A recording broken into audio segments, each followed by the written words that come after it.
Muy buenos días, Claudio Martínez. Muy buenas tardes para vos allí en París. Jorge Fontevecchia te saluda. Me gustaría primero que nos hicieras un resumen didáctico de qué es esta cumbre de acción sobre inteligencia artificial y cuáles son más o menos las conclusiones que se podrían sintetizar. Hola Jorge, un gusto hablar con vos y con toda la audiencia de Radio Perfil.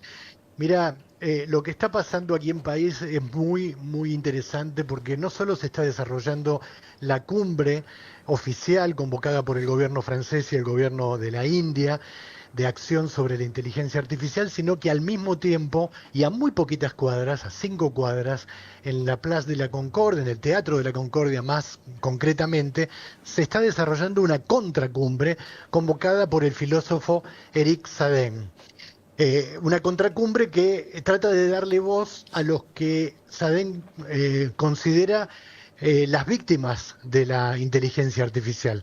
Pero vamos por partes. En el Palais, en el Gran Palais de París, un edificio emblemático, un palacio verdaderamente, empezó esta mañana la parte fundamental de la cumbre, no solo de jefes de Estado, porque está obviamente Macron, el presidente de la India, el vicepremier de la China, el vicepresidente de Estados Unidos, James David Vance, Justin Trudeau también, el canciller alemán Olaf Scholz. O sea, hay una presencia política muy significativa. Y también hay grandes popes del mundo de la tecnología. Están Sam Altman, que es el CEO de OpenAI, los creadores del ChatGPT, y también está Sundar Pichai, que es el CEO de Google. También científicos, tecnólogos, intelectuales.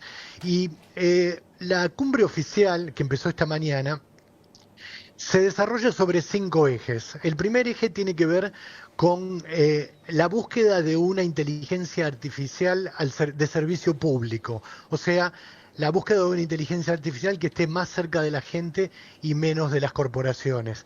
Después hay apelaciones a el cuidado del trabajo, por un lado, también al cuidado de la creatividad y de la cultura. Ustedes saben que hay una gran preocupación sobre los derechos de autor que plantea el desarrollo de la inteligencia artificial generativa.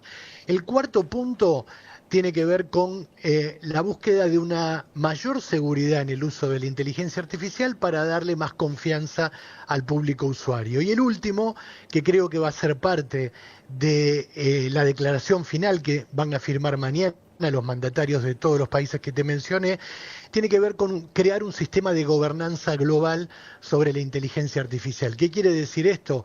Bueno, algo así como una ONU de la inteligencia artificial o como una Organización Mundial de la Salud, pero de la inteligencia artificial, que pueda regular y de algún modo balancear el extremado poder que tienen los grandes tecnomagnates, las grandes corporaciones tecnológicas, no más de 5, que son las que manejan todas las inversiones y todos los desarrollos más importantes de la inteligencia artificial. Esto es lo que está ocurriendo en el Gran Palais. Yo me trasladé ahora a pocas cuadras, como te decía, al Teatro de la Concordia, donde acaba de terminar su presentación el filósofo Eric Sadin. Permitime, Jorge, vos sabés que soy un lector asiduo de tus columnas y de tus reportajes. Me hizo acordar mucho a la entrevista que le hiciste hace un mes atrás a Bifo Berardi, porque recorrió buena parte de esos ejes, de esas preocupaciones que el mundo de los intelectuales, el mundo de la filosofía, está planteando frente al avance de estas tecnologías. Está hablando Eric Sadin de una crisis civilizatoria, está hablando de que no estamos viendo lo que pasa en las escuelas, está hablando Eric Sadin también de una velocidad que no tiene que ver con la escala humana, y de las consecuencias que eso puede tener. Y también de algo que nosotros también en nuestras coberturas que hacemos para Laboratorio de Ideas, para Ciudadanía y el Instituto de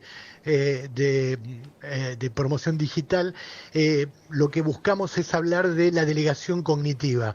La cantidad de tercerizaciones de nuestro cerebro que hacemos hacia la tecnología y que están cambiando nuestra manera de pensar y nuestra manera de actuar. Esto es a grandes rasgos, Jorge, lo que está pasando en París con este contrapunto fantástico y a pocas cuadras de distancia, con la particularidad de que el Teatro de la Concordia queda exactamente enfrente de la Embajada de los Estados Unidos. Imagínate vos que tenés experiencia en este tipo de coberturas y situaciones, el dispositivo de seguridad que hay aquí en la puerta del teatro, no por lo que pasa en el teatro, porque aquí hay trabajadores, intelectuales y artistas rodeando a Eric Sadden, sino por lo que pasa enfrente, la presencia del vicepresidente de Estados Unidos, que es toda una revolución aquí en París, porque ha hecho necesario un despliegue descomunal de vallas, de camiones hidrantes, de la gendarmería, más allá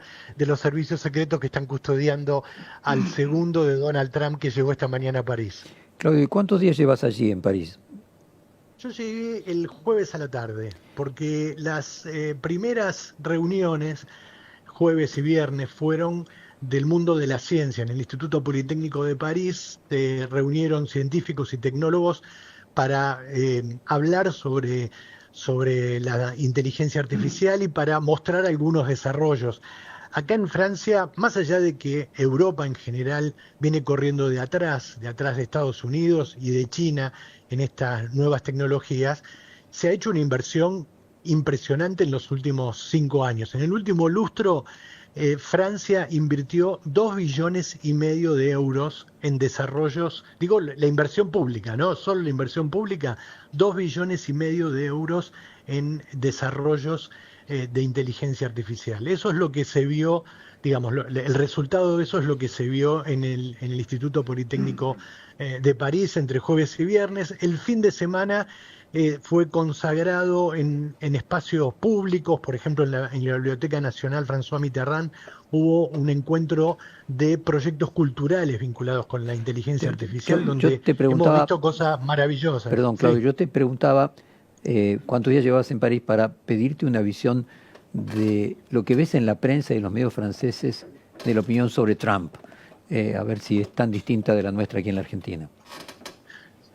Mira, lo que he visto, yo anoche vi una entrevista que le hizo la televisión francesa a Emmanuel Macron a propósito de esta cumbre, pero Macron ha sido duro con Trump y ha sido duro con el gobierno norteamericano y expresa cierta preocupación por lo que está ocurriendo en Estados Unidos, por lo que está ocurriendo con la suba de aranceles y con la radicalización del discurso público.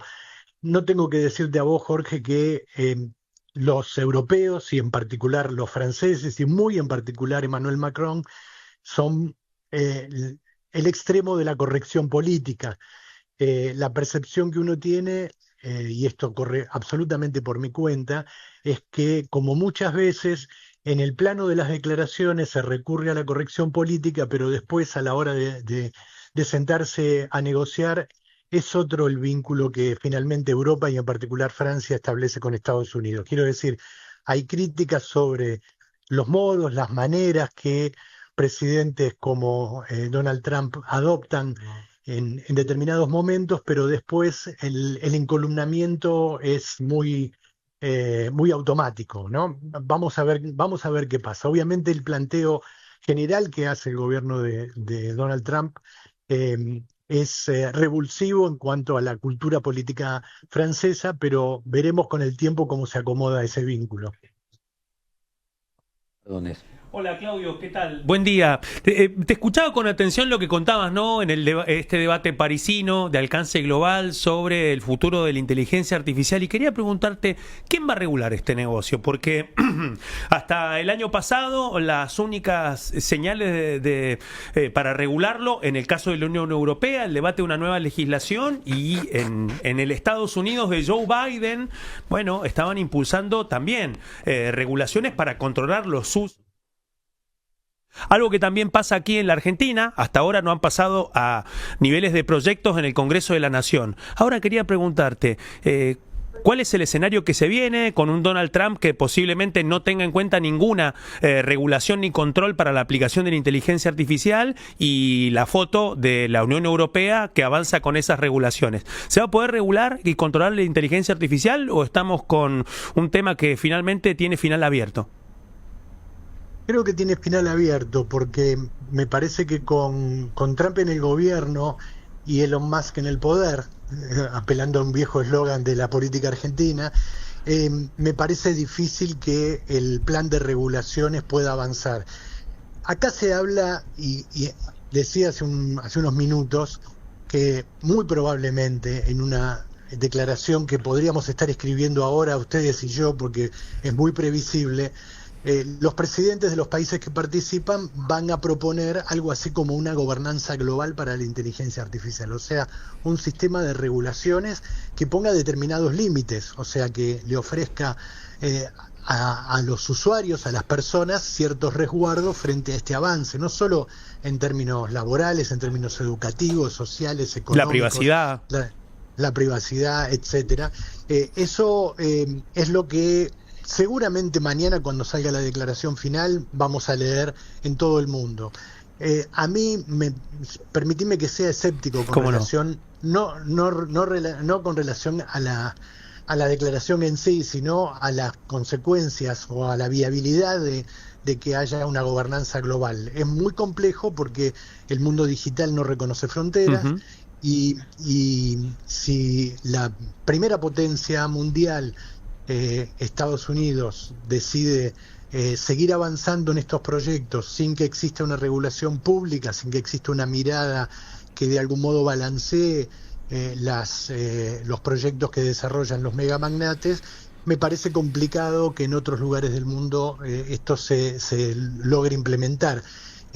Hay una carrera muy compleja, siempre ha existido, pero ahora se nota muy claramente, entre regulación e innovación. Cuanto más regulaciones hay, la innovación tiende a frenarse. Cuanto más innovación se despliega, las regulaciones se hacen muy laxas.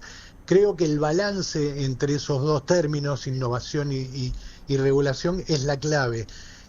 Yo soy escéptico con relación a la potencia que pueden tener los gobiernos del mundo con relación a este tema.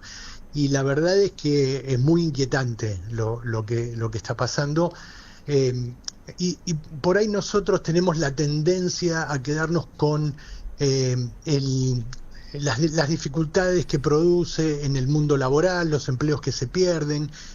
Obviamente que es importante y va a haber gente que sufra, pero me parece a mí que lo más inquietante tiene que ver con otros aspectos que van a impactar o que ya están impactando sobre el modo de vida de todos los seres humanos. Esto que Eric Sadén hablaba hace un ratito sobre una velocidad que no es humana, una delegación cognitiva que hace que nuestro cerebro empiece a funcionar de otra manera, y también con algo que no es un tema del cual se esté hablando directamente en esta cumbre, pero yo creo que es una discusión que viene muy de fondo y muy filosófica, tiene que ver con el transhumanismo, o sea, este vínculo entre la biología y la tecnología que propone, seres humanos con la capacidad de vivir,